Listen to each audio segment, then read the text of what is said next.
Hey y'all, this is Bobby. Welcome to my kitchen at eatwellforlife.com.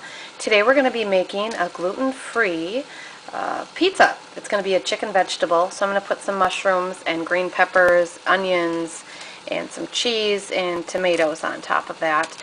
And the crust, I already have it mixed. And so go to my website again at eatwellforlife.com. Go ahead and print it out so you can go ahead and do this with me.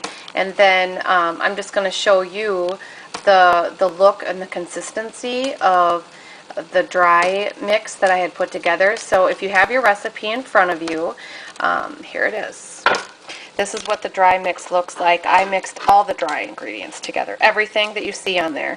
And then I'm going to be putting in the water, the oil, the apple cider vinegar, and I believe that's it. I apologize if I forgot something, but all the wet ingredients going after. I'm going to be mixing it with a blender, and after I mix that, I'll show you the consistency so you can see what you're working with. Here's what the dough will look like for you. So when I'm mixing this, I'm going to go ahead and mix it here. The dough crawls up and it can get all the way up to the mixer. So what I do is, you'll see what I've been doing here, and this will help the dough not crawl up because it's very sticky, and that's just how gluten-free flour is generally. But I have it on high and I'm just working it up and down. Otherwise, see, if you watch, it'll start crawling up. There it goes. Okay. So I just go up and down, up and down. If you do not do this, it'll crawl up and you're going to have a mess, and you're going to have to try to scrape it off. And make sure, too, the bowl that you're using has high edges because the dough will fly everywhere. Believe me. I've done that before. So this is the consistency of the dough. Like I said, it's sticky. So when you lay this out on your stone, you're going to want to have quite a good amount of flour on there to press it out and roll it out. Alright, I scraped down the sides of the bowl and I formed it into a ball, and I'm just going to let it sit here on the oven and just let it sit. You necessarily don't have to. You could take it right here and throw it right on the table or the counter, wherever you're gonna spread it out on a little bit of flour and go ahead with it. But I'm just going to let it sit a while because I have some time. Okay, as you can see here, I let it rise a bit.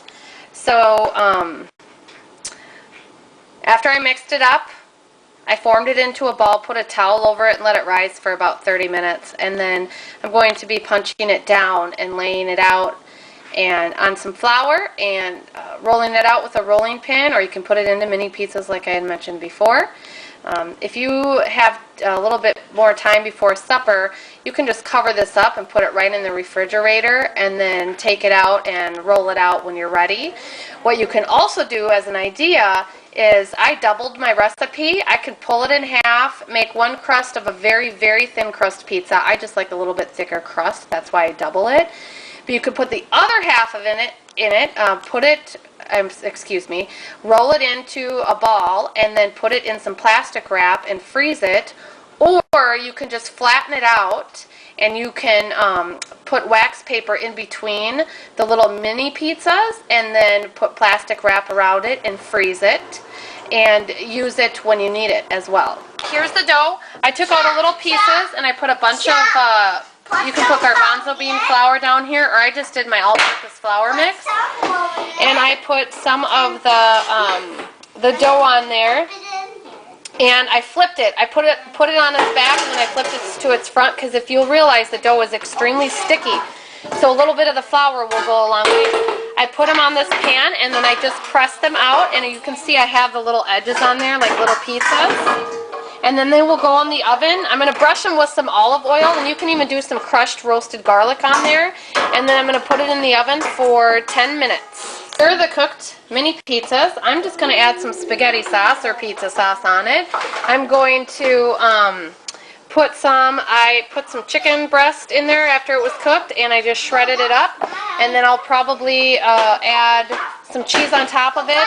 I'm going to try to sneak some vegetables in there for my son. But there you have it. You'll see the finished product in just a few minutes.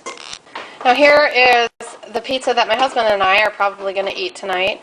Now, I just put it on a small square bake pan. You know, I actually put it on my pizza stone. I make a round pizza on my pizza stone, but now this, I just baked for 10 minutes, and as you can see, I just put minced garlic on it, and I have spray olive oil, so I just sprayed it on. If you have a pastry brush or a brush, you can just brush on olive oil and put in any of your favorite seasonings on there. It's ready to go, so I'm going to put on my toppings and pop it right back in the oven. Alright, there's the finished product. Everything was on there.